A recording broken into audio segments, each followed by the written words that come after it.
Olá, internet, bem-vindos a mais um vídeo aqui no canal Ratos de Ringue. Meu nome é Morgan e eu vou trazer para vocês mais uma resenha expressa para falar hoje um pouco sobre a SmackDown do dia 29 de abril de 2019, SmackDown que aconteceu em Columbus, Ohio, na sede da Ohio University. Ratos de Ringue também é cultura. Columbus, Ohio foi a cidade onde foi fundada uma das primeiras associações de sindicatos de trabalhadores a níveis nacionais nos Estados Unidos, a Federation of Labor, em 1886. Fica aí o rolê para você, meu proletariado brasileiro, né? Baita rolê aí, os sindicatos e tal. Eu não quero entrar nesse mérito, mas baita rolê. A SmackDown de hoje abre com o Michael Cole dentro do ringue, chamando o Kofi Kingston para um segmento que foi meio que uma celebração da carreira dele, da carreira recente, né? Tiveram reprises sobre a Elimination Chamber e a Gauntlet de 1 hora que ele fez na SmackDown alguns meses atrás, antes da WrestleMania, antes dele se tornar campeão da WWE. E também teve uma celebração da WrestleMania dele. Ele falou que como foram momentos muito marcantes na vida dele, que não teriam sido feitos, não teriam sido possíveis sem a New Day, até que eles tocam no elefante branco na sala, que é a semana passada e o final do Big O, a vida e a morte do Big O. Tem uma review da SmackDown da semana passada aqui no canal também. Eles falam um pouco disso e o Kofi fala que ele se sente meio culpado por tudo. Eles na New Day acreditam em novas chances, né? Todo mundo na New Day tem meio que esse parâmetro de pensamento de dar novas oportunidades, mas que no final das contas o Kevin Owens ia ser para sempre o Kevin Owens. Eis que entra o Kevin Owens, de volta com o pretinho básico dele, não mais usando o azul claro da New Day. Ele fala que ele tem nas mãos dele o pensamento de todo mundo ali, de que o Kofi Kingston não é material para ser campeão da WWE, ele não é championship material, como ele fala. O que foi uma escolha de palavras bem interessantes para essa promo, daqui a pouco eu vou falar mais sobre isso, mas o segmento acaba com o Xavier atacando o Kevin Owens pelas costas, o Kevin Owens dando um super kick no Xavier Woods e saindo de cena, enquanto o Kofi fica lá cuidando do seu parceiro de New Day na entrada da arena. Eu acho que foi uma escolha de palavras bem interessante, principalmente considerando a rivalidade que aconteceu do Kofi Kingston como o underdog supremo contra o Daniel Bryan. Foi uma storyline que, considerando o momento atual da WWE, foi uma storyline bem política, não tem como tirar esse aspecto da storyline, principalmente, né, no momento que a gente vive.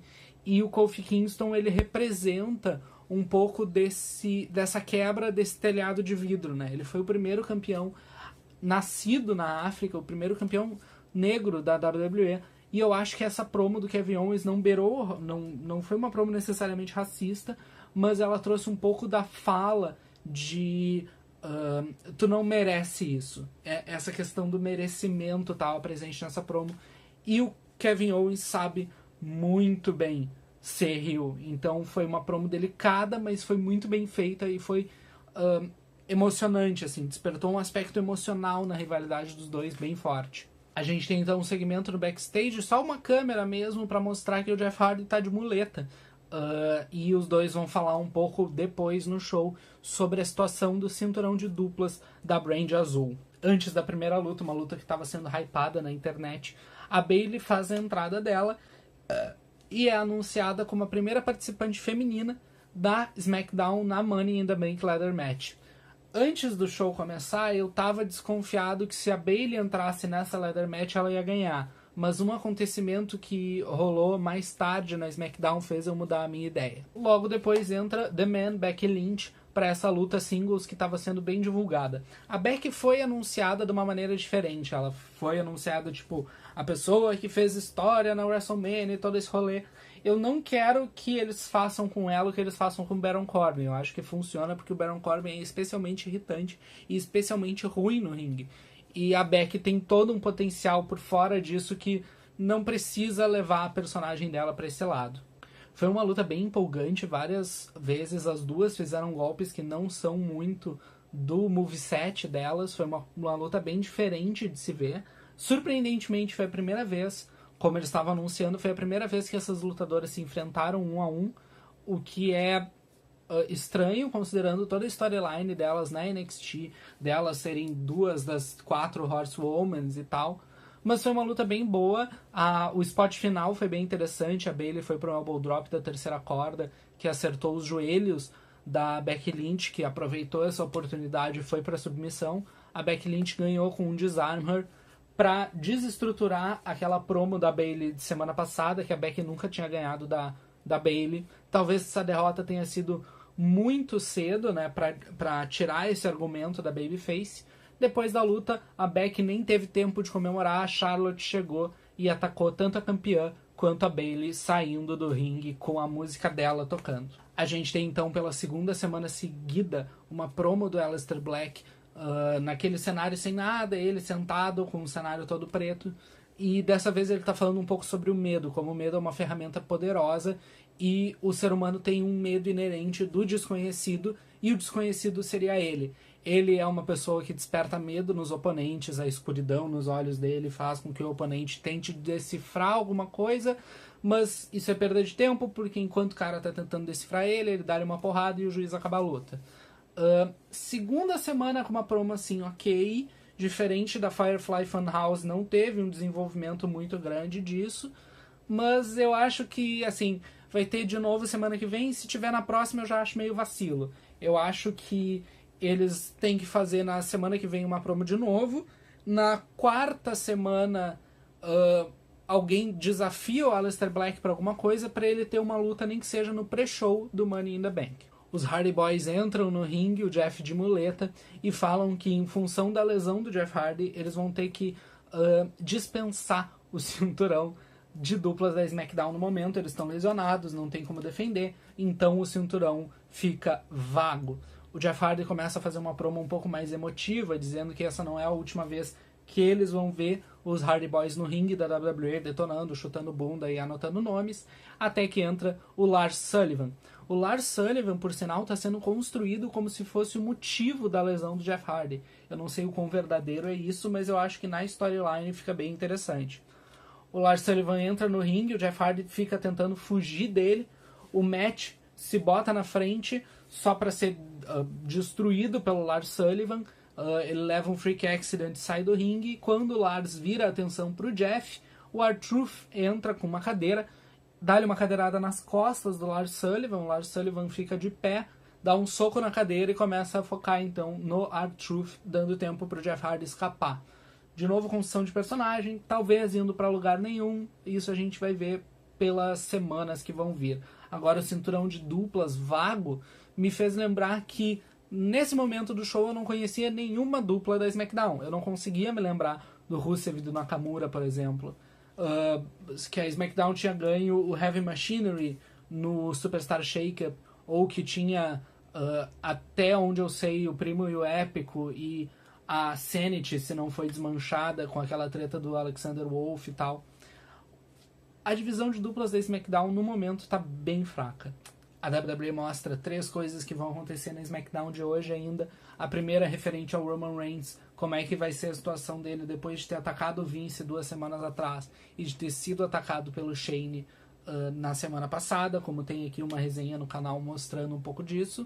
O segundo anúncio é que hoje ainda vai ter um Kevin Owens show com o Xavier Woods, mesmo depois do ataque. O Kevin Owens quer conversar um pouco sobre toda essa situação com o Xavier.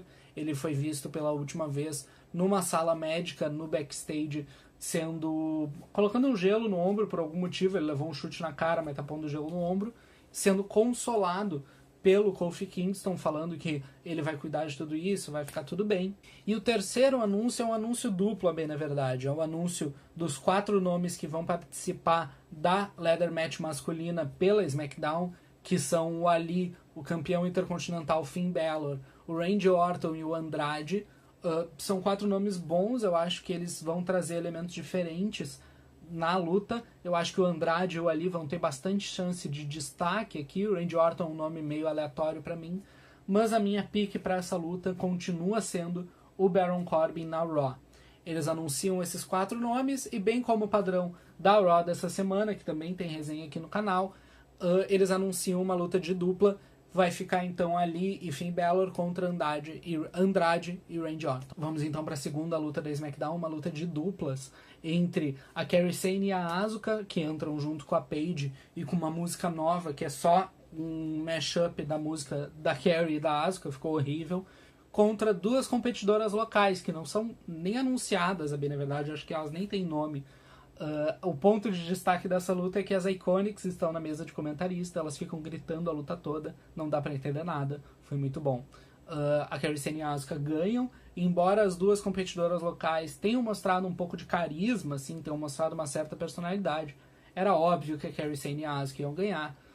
Dois golpes de dupla que me chamaram a atenção. Primeiro foi a repetição de um golpe que elas fizeram algumas semanas atrás, que é a Asuka com o reverse DDT e a Kairi Sane finalizando com o Insane Elbow, mas também um golpe novo, que é o Code Breaker, a Asuka dando o Code Breaker de uma pessoa e a Kairi Sane correndo por trás fazendo o Neck Breaker, um golpe bem bonito.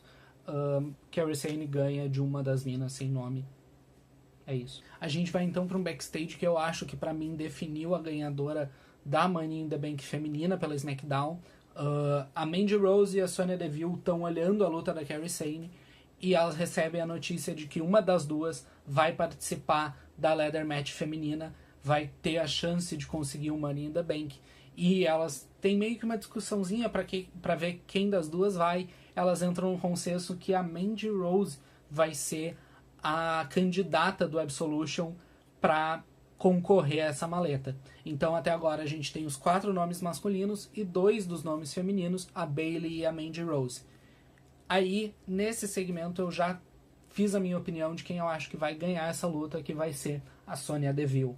Por mais que a Sonya Deville não esteja entre as 8 lutadoras que fazem parte da Money in the Bank, eu acho que a Sonya ter dado meio de mão beijada a vaga na Ladder Match pra Mandy Rose foi uma coisa que tem pano pra manga e ela vai conseguir desenvolver isso em storyline, e eu acho que a Sonya Deville vai chegar no meio da luta para tentar atacar, primeiro para tentar ajudar a Mandy Rose, depois vai atacar, subir na escada e pegar o contrato para ela. Essa minha opinião se baseia, como eu já disse, nesse segmento específico, né, do jeito que as duas acertaram quem iria oficialmente participar da luta, mas também levando em conta que a SmackDown vai para Fox, e a Fox já tinha dito que tem interesse numa vibe um pouco mais verdadeira da WWE, ela tem interesse em pegar atletas, a Sonya Deville tem um background em MMA, junta isso, o backstage e a Sonya Deville ser a primeira lutadora abertamente lésbica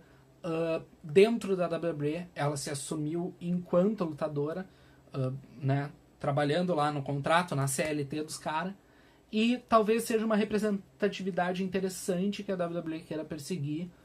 Eu acho que isso faz que a Sonya Deville tenha uma chance bem grande nessa luta. A gente tem então a entrada do Roman Reigns, que foi bem recebido por essa plateia, e ele fala que o ataque no Vince McMahon não foi nada pessoal. Foi só uma questão de querer lançar uma boa primeira impressão. Quem estava no ringue era o Vince, então ele desceu o cacete no Vince mesmo. Eis que entra o Shane McMahon e fala que ele pode ser o cachorrão da SmackDown, tudo bem, mas ele tem que se lembrar que quem tem as terras são os McMahons. Rola uma trocação de farpa e o Shane McMahon diz que o Roman Reigns tem uma luta hoje, uma luta handicap, ele contra 2 pessoas. E ele chama então uma nova dupla para SmackDown Live, o B-Team. B quer dizer best, best team.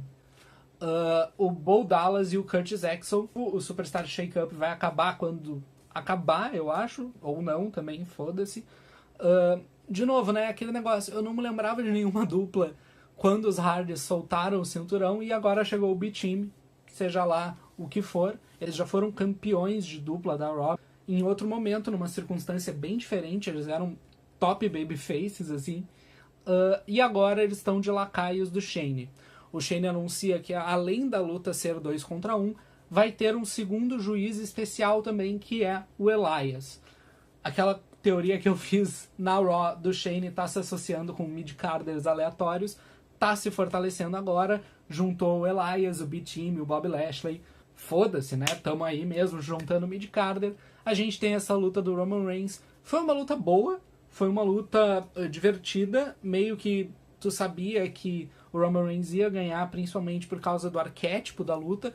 Todos os aspectos desse arquétipo de luta de um babyface forte contra dois heels mais fracos, com menor destaque, todo aquele negócio de tá com as costas na parede, assim.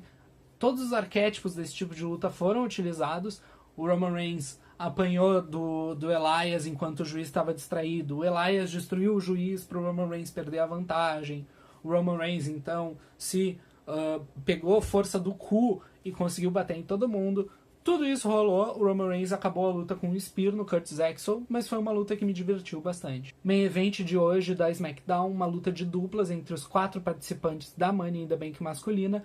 O Elias não tá na Money. Vacilo, por sinal. O Elias devia estar na Money in the Bank, mas tudo bem. O Ali entra durante o intervalo, a gente ouve um pedaço da música dele, parece um remix da música antiga, não ficou tão bom assim. O Finn Balor entrou logo depois com, de novo, a porra da sunga azul. Eu acho que, real oficial, ele costurou essa merda ao próprio corpo. Por favor, alguém chama uma ambulância pro menino Blue Balor. Contra o Andrade e o Randy Orton.